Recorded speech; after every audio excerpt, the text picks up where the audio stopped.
Sebelum kita lanjut, jangan lupa like, comment, subscribe, dan nyalakan notifikasinya agar tidak ketinggalan info terbaru lainnya. Semoga bermanfaat.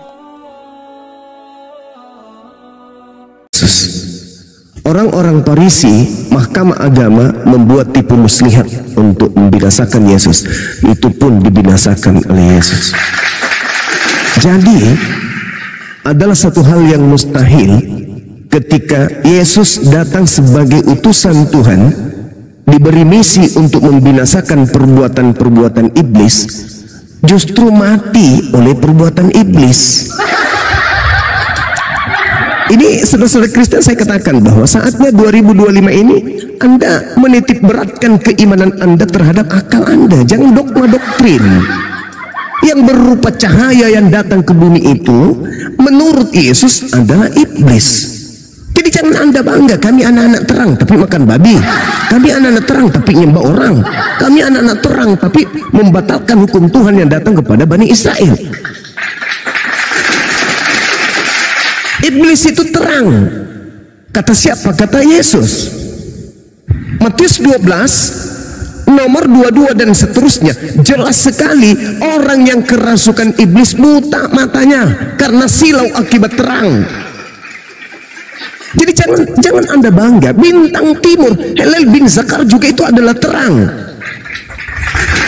Matahari juga terang, lampu juga terang. Bahkan saya punya wudhu, wajah kalau sudah wudhu juga terang. Tetapi bukan saya Tuhan, bukan saya setan, bukan. Tuhan menciptakan terang. Terang itu adalah bagian daripada iblis. Masalahnya di mana? Pokok entrinya itu ada di 1 Yohanes 3 nomor 8. Yesus datang membinasakan iblis. Sedangkan Kristen mengimani Yesus mati akibat ulah iblis. Coba pakai rasio, seimbangkan antara Bible dengan akal saudara-saudara. Nyambung tidak itu? Ketika iblis berhasil membunuh Yesus, sedangkan dia datang untuk membunuh iblis, kok jadi dia yang dibunuh? Itu makanya saya katakan solusi terakhir adalah saudara-saudara Kristen harus mendudukkan perkara ini dengan benar. Apa itu? Yesus meramalkan adanya iblis yang mengaku bernama Yesus dan berkata dialah Mesias. Lanjut, Paulus mengaku bertemu dengan makhluk yang bukan manusia bernama Yesus. Tergenapi kan? Tergenapi. Apa yang terjadi setelahnya? Jadikanlah seluruh bangsa menjadi pengikutku. Bagaimana dengan kelakuan pengikut ini? Tengok cara kehidupan dia.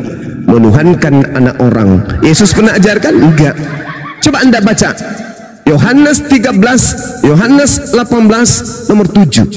Yohanes 18 nomor 17 nomor 3. Apa di situ finalnya? Hidup kekal. Anda ingin hidup kekal? Mau? Mau.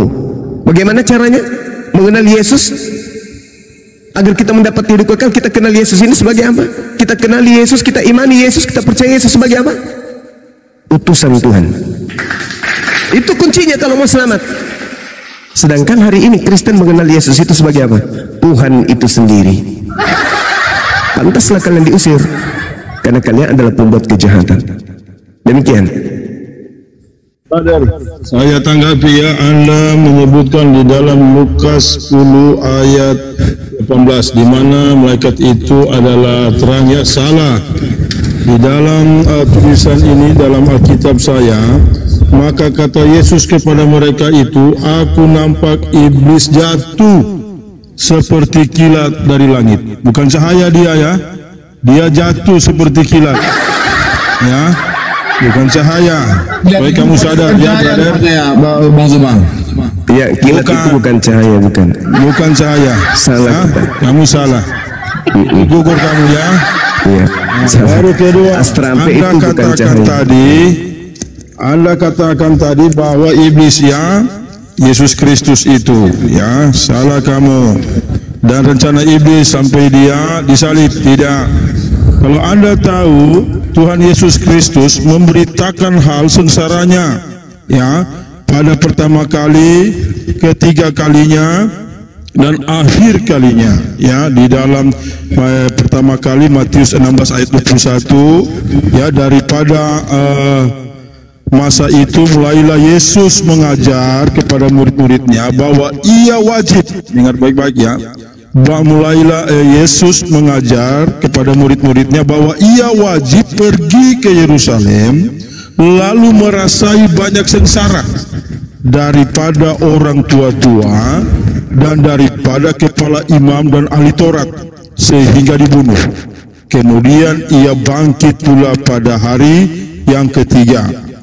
Ketiga kalinya, ya, Matius 20 ayat 18 sampai 15, bahwa kita ini pergi naik ke Yerusalem dan anak manusia itu akan diserahkan ke tangan kepala imam dan ahli Taurat, maka mereka itu akan menghukumkan dia mati. Ayat 19, lalu menyuruhkan dia ke tangan orang kafir, lalu ia menyerahkan dia ke tangan orang kafir supaya ia diolok-olokannya dan disesanya serta disalibkannya, dan pada hari yang ketiga ia akan bangkit pula, ya. Akhir kalinya Matius 26 ayat 2 sampai 4, kamu memang mengetahui bahwa 2 hari lagi akan ada hari raya Paskah dan anak manusia akan diserahkan supaya ia disalibkan. Maka pada masa itu berhimpunlah segala kepala imam dan orang tua-tua kaum itu di balai imam besar yang bernama Kayafas. Lalu berpakatlah mereka itu sama sendirinya hendak menangkap Yesus dengan muslihat supaya membunuh dia. Jelas ya? Ini Yesus sendiri yang berkata, ya, kepada saya dan Anda, supaya Anda sadar, ya, bukan rencana iblis, ya, ini semua karena Yesus sudah tahu akan terjadi untuk Anda dan saya supaya kita selamat. Oke, kita bongkar, ya, kebohongan dan sekaligus kebusukan doktrin dogma yang barusan kita dengarkan. Satu hal yang perlu dipahami oleh Kristen, bahwasanya Bible itu dituliskan puluhan tahun setelah keadaan berlanjut. Tidak dituliskan pada masa Yesus itu hidup, tapi dituliskan setelah iblis berkarya. Yesus terangkat ke langit, iblis kemudian melakukan aksi-aksi. Di dalam Matius 24 nomor 24, bahwasanya orang-orang pilihan pun tidak lepas daripada penyesatan iblis yang datang mengaku-ngaku Yesus. Nah, satu hal yang menarik kemudian, ketika Anda mencoba untuk membohongi publik dengan berkata bahwa kilat itu bukan cahaya. Di dalam bahasa Yunani, kilat itu disebut dengan kata astrape. Astrape itu cahaya, Bung. Halilintar, cahaya atau kilat. Hanya orang sedeng yang tidak mau mengimani atau tidak mau tahu kalau kilat itu cahaya. Nah, ini yang perlu Anda pahami. Anda gagal di situ. Anda telah melakukan kebohongan terhadap publik, dan itu memang cerminan dari ajaran agama saudara. Suka menipu, cerdik, licik demi untuk menyampaikan misi iblis agar manusia terperdaya dan tunduk untuk menyembah dirinya. Nah, kita tidak perlu jauh, karena kalau Anda sampai mengutip Matius 26, semuanya akan terbongkar di sana. Cukup Anda memahami, karena Anda itu pendatang baru dalam kehidupan Yesus. Anda bukan pengikutnya, Anda bukan Bani Israel, Anda Kristen, penganut ajaran yang berasal dari Barat. Anda harus catat itu dulu. Sedangkan yang Anda harus tahu, kejadian pra penyaliban yang terjadi terhadap Yesus dan orang-orang yang ada pada zaman itu. Ketika orang-orang Yahudi mendatangi Yesus sejenak setelah mereka punya niatan untuk membunuh Yesus. Di Yohanes 8, aku tahu bahwa kamu adalah keturunan Abraham, tetapi kamu berusaha untuk membunuh aku, karena firmanku tidak beroleh tempat di dalam kamu. Catat ini, catat kalimat Yesus ini. Ini Yesus yang adalah nabi, bukan Yesus yang adalah iblis. Catat ini. Kamu tidak memperoleh firmanku di dalam dirimu sehingga kamu ingin membunuhku. Dengan kata lain, Yesus menutup adanya nubuat tentang pembunuhan atau adanya penebusan dosa dari Tuhan dengan menjadikan dirinya sebagai korban. Yesus menutup pintu itu, tak ada lagi nubuat. Kenapa? Karena orang yang ingin membunuhnya justru dikatakan adalah orang yang tidak memperoleh firman di dalam dirinya. Tidak ada Yesaya di dalam diri orang tersebut. Tidak ada kemudian Yeremia di dalam tubuh mereka. Tidak ada Mazmur di dalam tubuh mereka. Jadi jangan pernah bermimpi bahwa nubuatan pembunuhan itu tertulis di kitab perjanjian lama. Karena kitab perjanjian lama adalah firman Elohim, firman Tuhan. Dan kata Yesus, kamu ingin membunuhku karena dalam dirimu tidak ada kitab perjanjian lama. Catat. Catat ini, 2025 kalian harus sehat semua.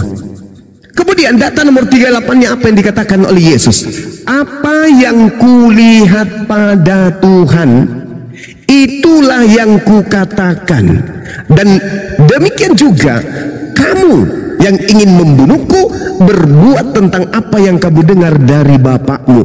Jadi Yesus punya bapak yaitu Elohim, dan yang ingin membunuh Yesus juga punya bapak yaitu iblis. Catat itu poin kedua dari Yohanes 8:37 dan 38. Poin ketiga, data nomor 39. Orang-orang ini ketika Yesus berkata bapakmu menginginkan agar engkau melakukan pembunuhan terhadap aku, sementara bapakku tidak menginginkan itu, maka orang-orang Yahudi menjawab, bapak kami adalah Abraham. Mereka ingin mencoba mengelabui Yesus. Kamu mengatakan bapak kami ingin membunuhmu. Tidak, bapak kami adalah Abraham. Lalu Yesus menjawab apa? Jikalau sekiranya kamu anak-anak Abraham, tentulah kamu mengerjakan pekerjaan yang diajarkan oleh Abraham. Adakah Abraham mengajarkan membunuh manusia menebus dosa? Bukankah Abraham diajarkan kemudian menebus dosa dengan darah domba binatang? Itu Yesus mengatakan tentulah kamu akan melakukan pekerjaan yang dikerjakan oleh Abraham, tetapi yang kamu kerjakan justru berusaha membunuh aku. Aku seorang yang mengatakan kebenaran kepadamu, yaitu kebenaran yang kudengar dari Allah. Pekerjaan yang demikian tidak dikerjakan oleh Abraham. Kamu mengerjakan pekerjaan bapakmu sendiri, yaitu iblis. Apa cakupannya? Kamu ingin membunuh aku. Jadi orang-orang yang ingin membunuh Yesus adalah orang-orang yang melakukan keinginan iblis. Begitu juga orang yang mengaminkan pembunuhan terhadap Yesus adalah orang-orang yang mengaminkan pekerjaan iblis. Kristen mengaminkan pembunuhan ini, berarti Kristen adalah pengikut iblis. Kenapa kalian kemudian mengaminkan pekerjaan ini tentang penyaliban, dinebus dosa untuk dosa kita, ini dan semuanya? Itu karena Anda mengimani Yesus yang datang kepada Paulus yang bukan anak Maria. Makanya kalian menerima hasil hadiah dari pekerjaan iblis. Paham tidak sampai di situ? Saya berharap tahun 2025 kalian itu paham bahwa yang membunuh Yesus dan yang mengaminkan pembunuhan Yesus itu adalah gerombolan iblis. Wa ikhwanuhum yamudunahum fil ghayyi tsumma la yuqsirun. Itu jelas itu. Jadi kalian menginginkan bapak yang punya misi membunuh orang suci Yesus itu iblis. Berapa kali iblis mau dibunuh oleh Yesus? Berapa kali? Gagal, sampai pada akhirnya Yesus diangkat ke langit, yang dibunuh adalah penggantinya, dan Anda menyembah kemudian pengganti dari Yesus. Saya kira begitu, Bung. Ingat kembali ya, kamu belajar lagi saudara, yang disebut dalam kitab Lukas 10 nomor 18 itu adalah cahaya. Dalam bahasa Yunaninya astrape. Astrape itu artinya cahaya. Jangan membohongi publik. Oke, silakan. Ya, baik ya. Anda kan pernah lihat kilat kan? Kilat bertahan saja berapa detik, susah kita lihat cahaya itu, ya. Supaya kamu tahu cahaya itu seperti apa, ya. Itu pertama. Saya jawab itu. Kamu katakan tadi tidak ada di dalam perjanjian lama tentang penebusan. Supaya kamu sadar, ya. Saya baca ayatnya di dalam Matius. Perjanjian lama Matius. Tidak, ini tentang ada di Keluaran 28 ayat 8, Yeremia 31 ayat 31, Sakaria 9 ayat 11. Ya, di sini di mana di dalam Matius 26 ayat 27, ya, sampai ayat 28, lalu diangkatnya cawan minuman, diucapkannya syukur serta diberikannya kepada mereka itu sambil berkata, minumlah kamu sekalian dari cawan itu, karena inilah darahku, yaitu darah perjanjian baru yang ditumpahkan karena orang banyak. Perjanjian lama. Jalan ampunan dosa. Ya, Keluaran 24 ayat 8, Yeremia 31 ayat 31, Sakaria 9 ayat 11. Anda katakan tadi muslihat iblis? Tidak. Ini semua dari rencana Allah Tuhanmu. Baik. Di sini muslihat Yudas, saya baca, ya, di dalam Matius 26 ayat 14 sampai dengan ayat 22, supaya kamu sadar, ya. Kemudian pergilah seorang dari antara ke-12 murid itu yang bernama Yudas Iskariot kepada segala kepala imam, serta berkata, apakah hendak kamu beri aku jikalau aku menyerahkan Yesus kepadamu? Maka mereka itu pun menimbang 30 keping perak baginya. Daripada waktu itu Yudas mencari suatu ketika yang baik akan menyerahkan dia kepada mereka itu. Ayat 17, ya. Pada hari yang pertama daripada hari raya roti yang tiada beragi, datanglah murid-murid itu kepada Yesus, katanya, kemanakah Tuhan suka kami menyediakan bagi Tuhan makanan Paskah?